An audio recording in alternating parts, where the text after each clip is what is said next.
You know that feeling where you're 40 minutes into a film and wondering, wait, is this still set up? And your threshold for suspense is drying up. Hi, I'm Sudhish Kamath and welcome to Frequently Made Mistakes, the show where we break down the craft of storytelling and help you identify where it might have just gone wrong.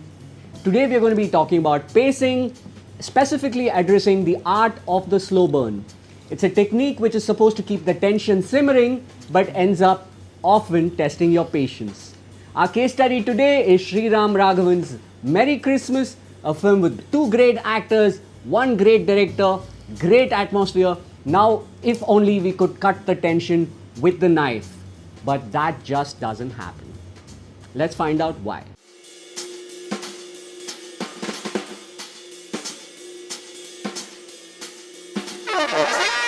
So what is this slow burn? Slow burn is this narrative technique where the tension gradually escalates instead of depending on quick cuts, high drama or jump scares. In practice, slow burn is about controlled pacing, character-driven tension and most importantly, evolution. In a slow burn, the emotional or narrative temperature needs to rise with every scene, even if what's happening seems quiet on the surface. Think of it as a pressure cooker, not a fridge. A good slow burn makes us lean in and not check out or check our phones. The Sriram Raghavan thriller Merry Christmas begins with a great hook. We realize right away that Albert, played by Vijay Sethupathi, is avoiding the police when the meet cute happens on Christmas Eve in Mumbai. There's tension building with atmosphere, audio cues and music. I loved that moment when the Hall of the Mountain King record gets stuck. The pacing is intentionally off to keep us guessing.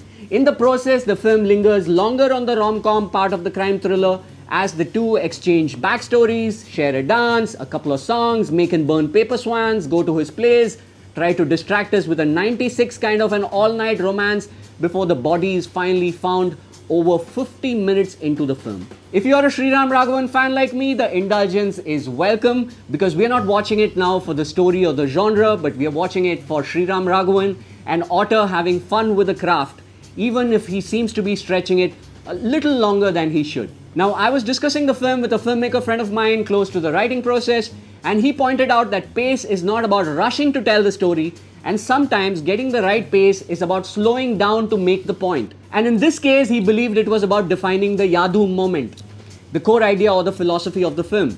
That moment when your life changes forever. Even if it means including a 30-second or 1 minute long scene when nothing happens, just the two of them experiencing the Yadu moment. Maybe a quiet moment looking at the moonlight and realizing this is it. That their life is forever changed because they shared that moment. They sat under the moonlight, said nothing, but everything was understood. Now that would have made us root for them because we would have experienced the moment along with them. So sometimes the slowest, most passive scene is the key to cooking the slow burn. Had we experienced the Yadu moment with them, maybe we would have understood why they do the things they do towards the end. Reminder again, in Frequently Made Mistakes, we don't look at bad films. The idea is to look at good films that could have been better. Because I want to recommend films as case study that you can watch again and learn from. So you must totally rewatch Merry Christmas for a deep dive on understanding the slow burn and figuring out your own hacks on how you would design the pace. There are no fixed rules or mistakes when it comes to storytelling, but there are definitely issues that we can avoid. Merry Christmas had everything going for it: a noir setup, a murder mystery tease, two brooding leads with just enough trauma to make things interesting. But what we got was an atmosphere of suspended animation. So what went wrong? The first half takes way too long establishing mood and chemistry without layering the stakes. Now here are some films that got it right. October. Meditative pace, yes, but every moment builds emotional gravity. We track subtle shifts in Dan's behavior, the weight of unspoken grief, and it all crescendos beautifully. Talvar. Alternating timelines build a case slowly, but the narrative pressure keeps increasing. You feel the frustration, the obsession, the collapse, all with surgical control. Sriram Raghavan's Andhadhun, which starts slow but every scene adds new tension. You're always slightly off balance, wondering what the next turn will be. The pacing dances and then explodes. So what separates a slow burn that simmers from one that snoozes? Here's your prescription. 1. Escalate stakes, not runtime. Each beat must shift the character's status, intention or danger. Micro tensions. If your big turn is far away, then plant smaller conflicts all through.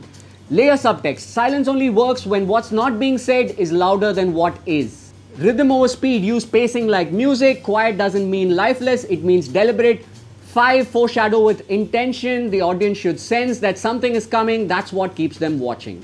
Here's a sciencey bit. The brain craves narrative moment and the viewer attention peaks when there are stakes and surprises keeping us guessing at every turn, every scene, every few minutes. So here's your writing exercise. Write a 3-page scene with 2 characters in one location. Now your job is to make sure that the power dynamic shifts completely. Without exposition, no physical action, but by the end of page 3, the roles probably should be reversed. This writing exercise will force you to build tension through dialogue, behavior, and stakes, the essential tools for a slow burn. If that's not challenging enough for you, here's another idea. Write a 5-page scene where a guy walks into a police station to confess a crime. We don't know what the crime is, we'll find out only at the end.